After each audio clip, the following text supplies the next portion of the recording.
fix my hair. Hey guys, what's up? How are we doing? I hope you're doing good. I am good. I'm back with another theatre review. Before I get into the review, be sure to follow me on social media, which I'm going to post somewhere down around here. Y'all can follow me on Snapchat. No, not Snapchat. I don't do Snapchat. Instagram, Twitter. Yeah, just do it. Anyways, today guys, I'm going to be doing a review of a musical that I saw actually maybe a month ago, and I just didn't get a chance to film a review for it, but a show that I've really enjoyed, and it was possibly, arguably, my favourite musical I've seen this summer, and that's saying a lot. But the musical that I saw was Head Over Heels. Why did I stop for a second? The musical I saw was Head Over Heels, and oh my god, it's at the Hudson Theatre, which is a beautiful theatre. I'm just going to get that out there. So, Head Over Heels. Okay, Head Over Heels. I went into this show knowing very little to nothing at all. I knew the music was by, they featured music from the Go-Go's, and the only song I knew by the Go-Go's was like that song that everyone knows, We've Got the Beat, whatever. And I honestly thought that the music was going to be subpar or quite weak because I didn't know any of the other songs by them.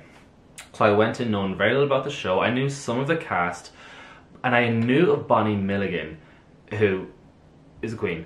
But I knew of Bonnie Milligan because there was a video that had was doing the rounds on YouTube of a performer, an actress, a beautiful actress, who performed The Wizard and I from Wicked at this event. I think it was at 54 Below at some cabaret night, and she killed it.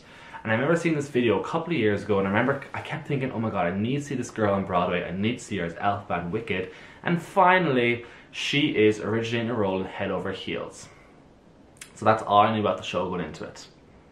And that was enough. So I went into the show, I got very last minute tickets. I literally think, me and a couple of friends, we saw the show on a Sunday, the 3 p.m. matinee performance, and we arrived at the theatre super late, like 10 to 3. We had no tickets booked. I literally rented the box office. I was like, knock, knock, knock on the window. I was like, give me your tickets, cheapest tickets, what have you got? And he was like, I think it's 50 bucks. We paid for the balcony, but thankfully the Hudson Theatre is quite well designed, and that we didn't actually miss anything up at the Hudson or up in the balcony. We ended up getting moved to the mezzanine below us, but that's a whole other different story why we got moved there. So jumping into the musical, I'm going to start with the I'm actually going to start with the choreography, because the choreography is done by Spencer Lift, and I've seen his work when I saw Spring Awakening, the revival, which was 2 years ago, and I liked his work there. And I thought in this production, he has done a fantastic job with the choreography. This choreography is just so clever, it's so crisp and clean, it's such a pleasure and a joy to watch. He really has worked his butt off. And as are the performers, the dancers, the ensemble, they're doing a phenomenal job at throwing this crazy, energetic choreography to the audience, and the audience were just eating it up the entire time. The scenic design is by Julian Crouch, and honestly, when the show started, I wasn't a fan of the set, because when the show started, I felt like it almost looked very amateur, in the sense that like it looked almost like paper walls or cardboard cutouts, and I was like, this doesn't look nice. But interestingly, as the show went along, I fell in love with the set. I felt like as the set went along, as the show moved forward, the set constantly grew and developed, and like not in a physical sense, but I just felt like the start of the show started off here, but as the show went on, the set kept getting better and better and better and better. And by the end, I thought it was a beautiful set. I loved how they had an all-female band, which is all-female band at the back of the stage. They then at the back of the stage, then when the finale number happened, they like lifted these curtains or like glitter things or whatever, and you could see the girls, and I was like, I just thought it was great. So I really enjoyed the set. After the initial like maybe 5 to 10 minutes, it really took off. I'm gonna go into the cast, because the cast are very good. Andrew Durand plays Musidorus. If I butcher any of these names, I apologize already. Yeah, he was great in the role. I'm trying to not like sexualize him, because there's a part of the show where he was like essentially just in like underwear, and he is gorgeous to look at. So I'm gonna say that now, and then I'm gonna leave it there. He was gorgeous to look at. Beyond that, great singer, great performer, very funny. Couldn't complain about him. great. Taylor Eamon Jones plays Mopsa. I thought she was great. Beautiful voice. Acts the role very well. I actually didn't realize this, but I actually have seen her previously. I saw her in Groundhog Day. She was also in the ensemble of Groundhog Day, so fun fact. The performer I want to really talk about though is Bonnie Milligan. Bonnie Milligan played Pamela. And this girl has pipes for days. I knew going into the show that she could sing because I've seen previous performances by her, like songs that she sang. But my goodness, when this girl starts to sing, there's a moment between her and Taylor Eamon Jones, who plays Mopsa. There's a moment where the two of them are almost like having this like diva off, and they're singing to each other and like trying to hit all these notes and riffing and stuff, and just being in the audience for these moments. These are the moments I live for in theatre, when you just have two performers who are living their best life, and they're doing it for the joy of it, and they're doing it because they've got an audience in front of them who are eating it up. Bonnie Milligan, this girl, I'm so proud of what she has accomplished for this particular show, because she, for me, stole the show. And while I think the cast is great overall, I really just think Bonnie Milligan she really deserves all the credit. I hope she gets the recognition she deserves. I really would love for her to get a nomination at the Tonys this year. Obviously, Peppermint is also in the show, and she's famous from RuPaul's Drag Race. She was on season 9 of RuPaul's Drag Race. And yeah, I thought I thought Peppermint was good. Obviously it's her Broadway debut, and it's fantastic that we have the first transgender actress on Broadway. It's fantastic. It's brilliant. About bloody time as well.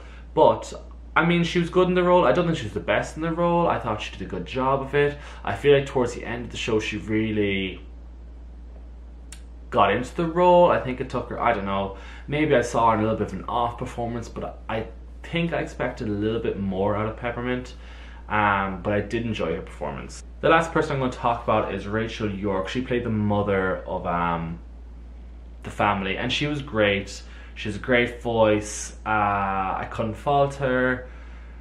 Yeah, she was great.